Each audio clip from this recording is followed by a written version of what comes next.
يمكن التأثير النفسي أكثر من التأثير الجسدي. هلأ المرأة بتصبح أو تنظر إلى نفسها بطريقة دونية وهي أقل من الآخرين، تستحقر ذاتها، بتبطل عندها ثقة في ذاتها، ممكن يعني تاخذ دور الضحية وتمشي فيه على أنه هي ضحية لهذا المجتمع. الآثار النفسية تظهر في أمراض جسدية مسميها الأمراض النفس الجسدية، اللي بيجي بأشكال مختلفة الحقيقة. ممكن يكون بالشتم، بالسب، بالسخرية، بالإهمال، بالنعت بألفاظ بذيئة، أو مرات الإحراج أمام الآخرين، أو إساءة الظن والشك. وهذا من أكثر الأشياء اللي ممكن أن تمارس. يعني أحد تمظهرات العنف اللي هو التعنيف النفسي عبر الضرب، أو يعني عبر التعنيف الجسدي أو التعنيف اللفظي، هو يعني يعكس في النهاية ويختزل موقف عام من المرأة، يختزل منظومة فكرية تنظر بدونية تجاه المرأة. وهي المنظومة الفكرية هي يعني قائمة على فكر ديني متأصل في هذا المجتمع، على واقع اقتصادي سيء، على واقع سياسي برضو غير عادل. في كثير من العوامل في نهاية النهايات هي تصب في صنع واقع مزري، واقع مهين للمرأة العربية.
شو ممكن يكون شعوري اللي معلقة بالهوا بخيط حرير؟ رح تكون مبسوطة؟ يمكن لأنه حرير رح تكون خايفة. هيك كان شعورها، خيط حرير رفيع. زوجها كل يوم لأتفه الأسباب بيهددها بالطلاق، مع إنه مش رح يطلقها، بس هاد القلق خلاها تكره حالها وبيتها. صارت تتمنى يجي اليوم وهالخيط ينقطع، وتمسك هالمرة بحبل أقوى. خيط نجاحها اللي إله 25 سنة متأجل، خيط ثقتها بحالها، الخيط اللي رح يرفع راسها مرة تانية.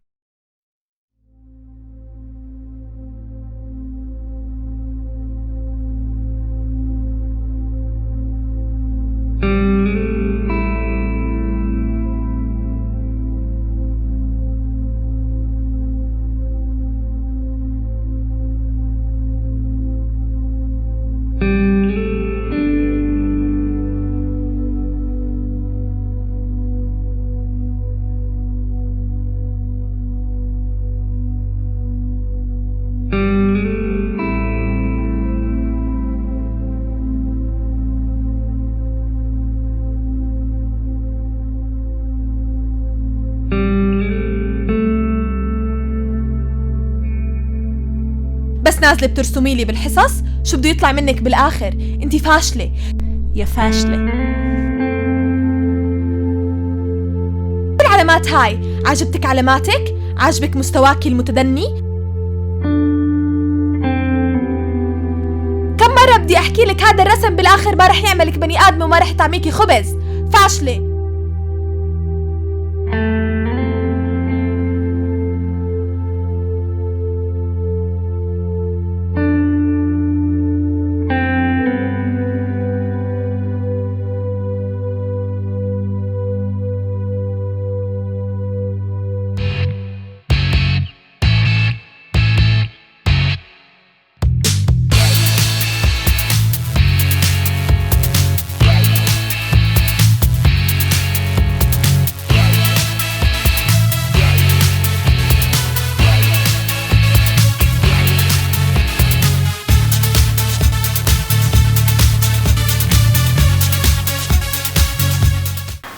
بداية التاريخ البشري، من بداية العصر اللي بسموه العصر الأبوي، اللي آلت فيه السلطة للرجل بعد ما كانت السلطة في بداية التاريخ البشري سلطة بيد الأنثى المرأة.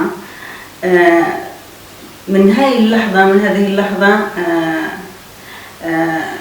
يعني بدت مرحلة ممارسة العنف ضد المرأة. الزواج هو إشي كتير بنات بيطمحوا له، كتير منهم بيتمنوا يجي اليوم اللي تلبس فيه الأبيض لعريسها.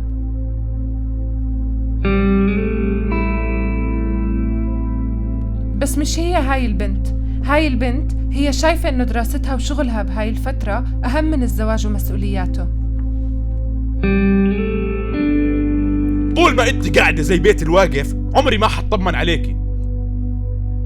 البس منيح، بلكي في واحد انعمى وتزوجك.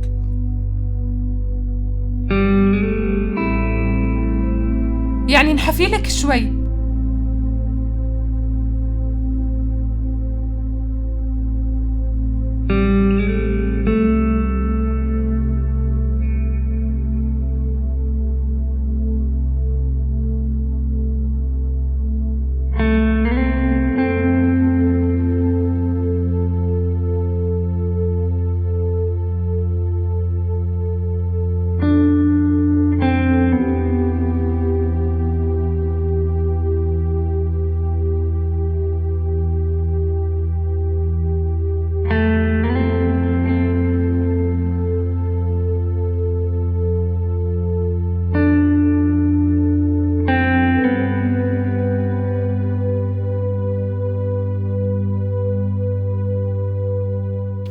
النصيحة اللي ممكن أوجهها لأي امرأة إنه أنت من حقك أن تعيشي حياتك كحق أي إنسان طبيعي يعيش الحياة بدون أن يوجه لك أي نوع من أنواع العنف، وإنك زيك زي الرجل، أنتوا التنين متساويين، أنت تقومي بدورك وهو يقوم بدوره، وما في مجتمع فيه شخص واحد جنس واحد.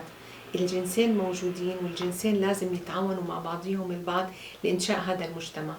فأي امرأة تتعرض للعنف يجب أن توقف بيدها هذا العنف، بتستخدم كل الأساليب اللي ربنا أعطاها إياها، حتى إذا حدا مد إيده عليها ممكن تمسك هذه الإيد وما تخلي هذا الإنسان يمد إيده عليها.